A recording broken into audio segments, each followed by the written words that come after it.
Business at Land Rover is booming. The British brand is selling more cars than ever before, with one car rolling off its Halewood production line in Liverpool every 82 seconds. And from early next year, these successful models will be joined by this, the all-new Discovery Sport. Although it's not a direct replacement for the discontinued Freelander, the Discovery Sport slots into the range below the full-size Discovery. Yet despite its Land Rover name badge, the latest model takes its cues from the more expensive Range Rover Evoque and Sport. This stylish approach continues inside, where you'll discover slick, Range Rover-inspired design and high-grade materials, and you also get a versatile 7-seat layout. Overall, the car feels classy, stylish and upmarket, a big step forward for Land Rover. However, don't just take our word for it. We headed to Liverpool Docks, not far from Land Rover's Halewood factory, where we asked locals what they thought of the new Discovery Sport. I like it very much. I think it's great. It looks very streamlined. I like the way you can go pretty much anywhere in it, but it's got kind of like the luxury of like a your nice BMW kind of sports car kind of thing, you know? Yeah, it's a really, really nice car. I think certainly it's got the space that sort of family of our growing size would certainly benefit from. Keep the kids quiet in the back as well, which would be quite nice. It's lovely. It's really nice. stylish. Classy, actually. Yeah. I love the seats, the interior. Really nice.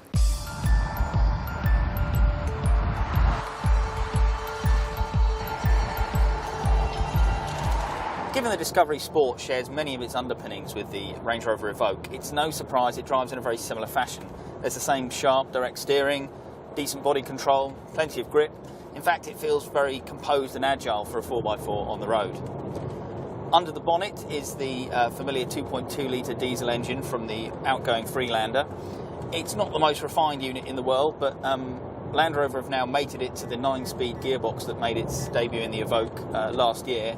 As a result, it feels quite eager, but it's not the most refined. There's a bit of diesel clatter when you extend it. However, Land Rover have done a good job of isolating it when you're sort of cruising on the motorway, so it's not too bad, but it's probably best to hold out for the new Ingenium engines, which are due to debut in the car middle of 2015.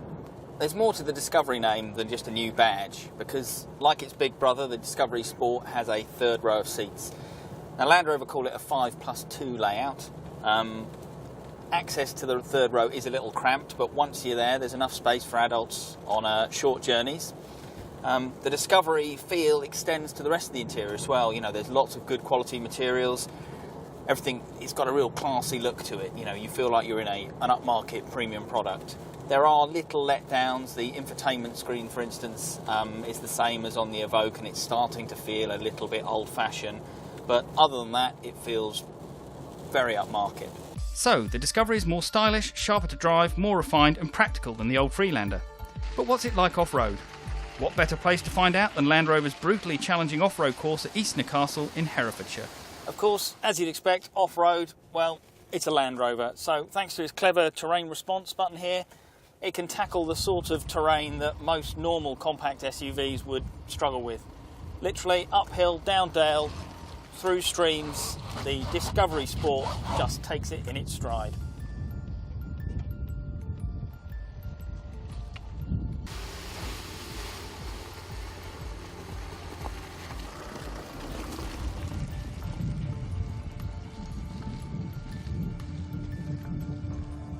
So, has Land Rover got another winner on its hands? Well, on the evidence of our short test drive, the answer has to be a definite yes. But we'll have to wait until early next year when we can put it head-to-head with its direct rivals before we deliver our definitive verdict.